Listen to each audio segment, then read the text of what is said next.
انسانی جسم دنیا کی پیچیدہ ترین مشین ہے، موسٹ کمپلیکیٹڈ سٹرکچر۔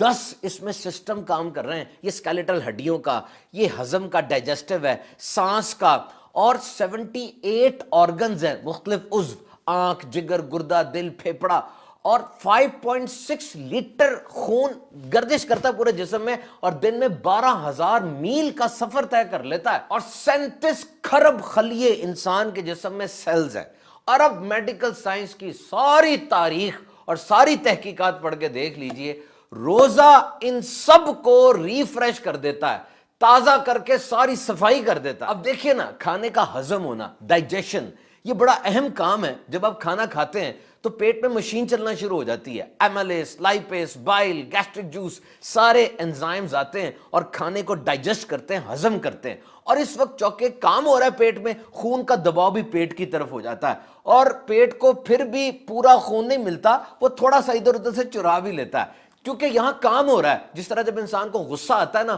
تو خون کا بہاؤ وہ ہاتھوں کی طرف ہو جاتا ہے، کیونکہ ہو سکتا ہے اب ہاتھ کو استعمال کرنا پڑے، اور یہ مشین تو سارا دن ہی چلتی رہتی ہے۔ لیکن روزے کے دوران یہ مشین رک گئی، پیٹ میں کھانا نہیں ہے، تو دماغ کو اب موقع مل گیا کئی دوسرے کام کرنے کا، اور وہ طاقت جو یہاں لگ رہی تھی اب وہ دیگر کاموں کی طرف لگے گی، جس میں ایک اہم ترین کام وہ ڈی ٹاکسیفیکیشن ہے، یعنی جسم سے زہریلے مواد کا اخراج۔ اور یہ جاپنیز سائنٹسٹ یوشیموری اوسومی کی جو تحقیق ہے، لائزوسوم ری سائیکل، کہ اتنی مشین جب چلتی ہے اس میں فاضل مواد، ٹاکسک مٹیریل، زہریلی چیزیں پیدا ہوتی ہیں نا، گند پیدا ہوتا ہے۔ ایک تو یہ کہ وہ گند نکل جائے، اور روزے کے اندر ایک اسپیشل ری سائیکل مشین ایکٹیویٹ ہو جاتی ہے، اور وہ کیا کہ یہ فاضل اور گندا مواد یہ فائدہ مند چیز میں تبدیل ہو جاتا ہے۔ اور ویب ایم ڈی میں پبلش ایک آرٹیکل کے مطابق یہ جو ڈسپلنڈ ہنگر ہے، نظم و ضبط کے ساتھ کہ ذہن بنا ہوا ہے صبح کھاؤں گا، پھر پیک آورز میں بھوکا رہوں گا، پھر آخر میں کھاؤں گا،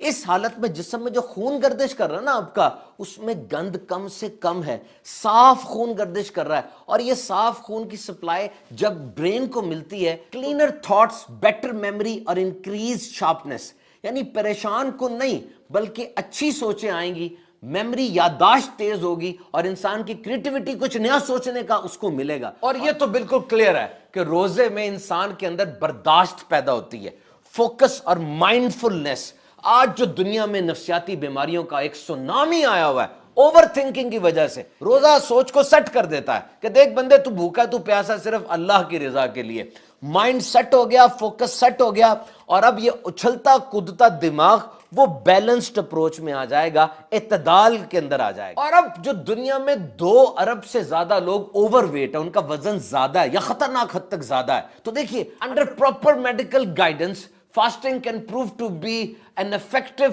surest and easiest way to shell out excessive fats with an acceptable amount of side effects۔ صحیح طریقے سے روزہ آپ نے رکھا ہے تو جسم کی زائد چربی گھلنا شروع ہو جائے گی۔ دیکھیں آخری کھانا کون سا کھایا تھا؟ سحری کا نا، 9-10 بجے تک اس کی طاقت ملتی رہی، اس کے بعد طاقت تو چاہیے، کھانا نہیں ہے، تو جسم میں جو زائد چربی ہے وہ گھلے گی تاکہ انرجی ملے۔ اگر ایسا ہوا کہ جناب افطاری میں کھانا کھایا اور پکوڑے، سموسے، دہی بلے، فروٹ چاٹ، بہت کچھ کھایا، اور تھوڑی دیر بعد کہا کھانا لائیں، تو پہلے والا کیا تھا؟ وہ تو افطاری تھی، کھانا تو اب کھائیں گے، اور اس کے بعد رات کو پھر سحری میں، یعنی سحری میں اس لیے زیادہ کھا رہے ہیں کہ سارا دن بھوکا رہنا ہے، اور افطاری میں زیادہ کیوں کھا رہے ہیں کہ جی سارا دن بھوکے رہے ہیں۔ تو اگر اس طرح کریں گے تو ڈیزائربل ویٹ لاس نہیں بلکہ انڈیزائربل ویٹ گین ہو جائے گا، وزن کم نہیں بلکہ وزن زیادہ ہو جائے گا۔ تو واقعتاً یہ neuro protective, cardio protective, brain protective, پورے جسم کے ایک ایک عضو کی، اور واقعی روزے میں تو شفا ہے،